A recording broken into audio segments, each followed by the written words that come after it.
So, a fresh new week has arrived, and here on this channel, that means one thing and one thing only. Every weekend, I post an episode of the series we do called Your Take Not Mine, where I turn to you, the viewers, to give me your hottest NBA takes of the week, based on what's going on at the time, and I then choose my favorite submissions and discuss them in a video. We're in the part of the off-season now where there isn't really a whole lot going on, but training camp is right around the corner, and we still have plenty to discuss regardless. In order to submit your takes, I make a community post on either the day of or the day before the video, similar to the one that you see on your screen now, so if you want a chance to be featured in a future episode, be sure to stay on the lookout for that. Before we start though, it turns out a good amount of you watching right now aren't even subscribed to the channel, so if you enjoy the content, consider hitting the subscribe button, as not only does it help out a ton, but I'd also very much appreciate it. Now with that being said, let's begin.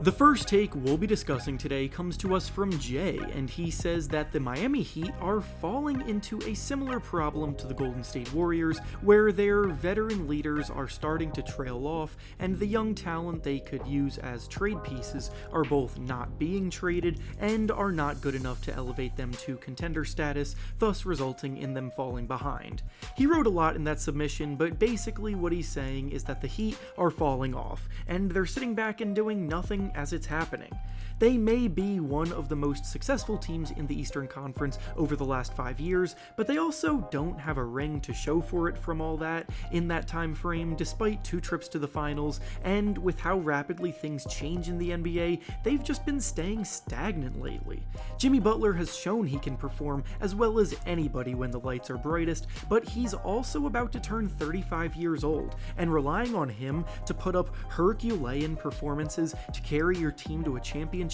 just isn't a very viable strategy anymore, and the fact that they've finished in the play-in tournament 2 years in a row now only proves that further. Another huge storyline brewing behind the scenes is that Jimmy Butler and the Miami Heat are not currently on good terms, stemming all the way back to Pat Riley's exit interview from last season after the year ended, where he called Jimmy Butler out for trash talking while he was injured. It continued when Butler started to push for the team to make some big moves to help bolster the roster, only for them to barely do anything this summer, and now the Heat seem very unwilling to pay Jimmy a contract extension with his current deal approaching its end, so that relationship is really souring from the outside looking in.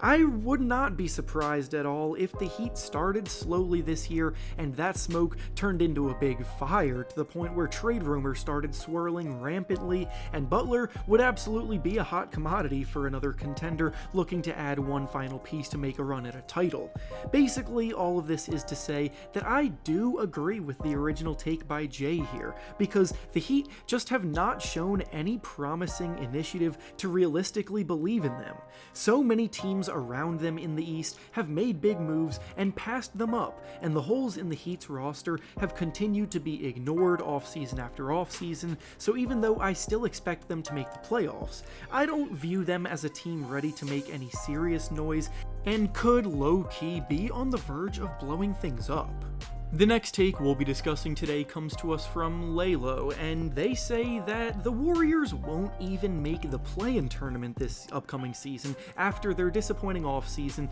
and with so many teams in the West trying to contend around them. On the surface, this take may seem a bit insane, and I'm definitely not saying I fully agree with it, but the Warriors are probably a lot closer to a fall-off than many want to admit. As long as Steph Curry is there, they will be given the benefit of the doubt because of how dominant they were for so long at their height, but the reality is that they just finished in 10th place in the Western Conference standings, which is the very last spot in the play-in tournament, and they didn't even end up getting a playoff spot. A disappointing finish like that should have kickstarted an extreme venture to rejuvenate the roster in order to maximize Steph Curry's final few seasons, but that's just not what happened. Curry is definitely still great at his age, but he's also shifting more towards being a lethal off-ball assassin more than an on-ball creator, and even in the Olympics we saw his off-ball movement benefit from the creation ability of LeBron James, and his hottest streaks in the tournament came off the catch with his quick release.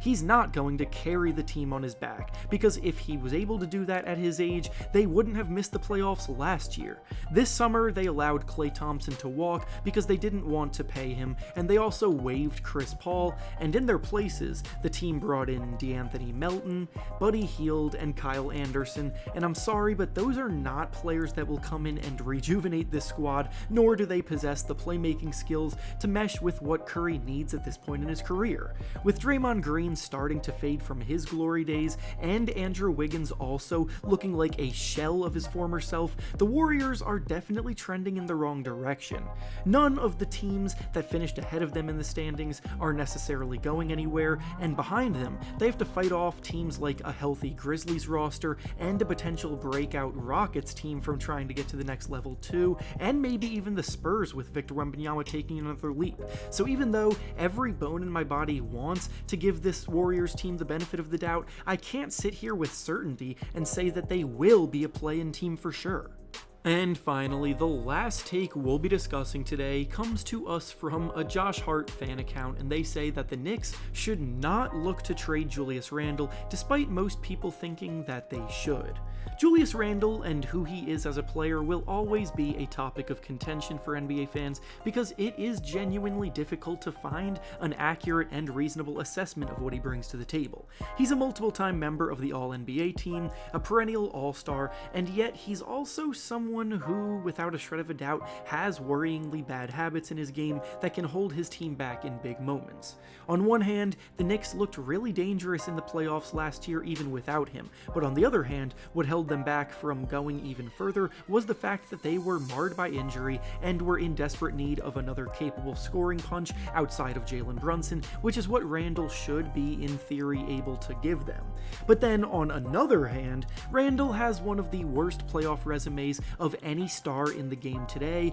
and it's difficult to simply assume he would have been that missing piece scoring wise for them because of the fact that he shoots 34% from the field and 28% from three in his playoff career. It's such an interesting conundrum because I understand where people on each side of the argument are coming from, but at the end of the day, I do think that if the Knicks want to go all the way and win a title, they probably do need to trade him. He's too prone to poor shot selection and bad decision making when the game is on the line to fully trust, and even though it's not easy to replicate his 24 points per game and just replace it, they would presumably be getting a decent return for him in a trade where they should absolutely be able to land another scorer who could fit more into what the Knicks need scheme-wise. Plus, they have to accept that they won't get the typical return of an all-NBA player in a trade because GMs around the league are aware of Randle's bad habits and playoff woes, but they've done more than enough to bolster the roster at this point around him, especially with the addition of Mikal Bridges to replace him, and deep down they also probably know that he's just not a championship winning player. And with that being said, that's all I have for you today. Make sure to like the video, subscribe to the channel, and comment down below what you think about the takes discussed. Thanks for watching, and I'll see you all next time.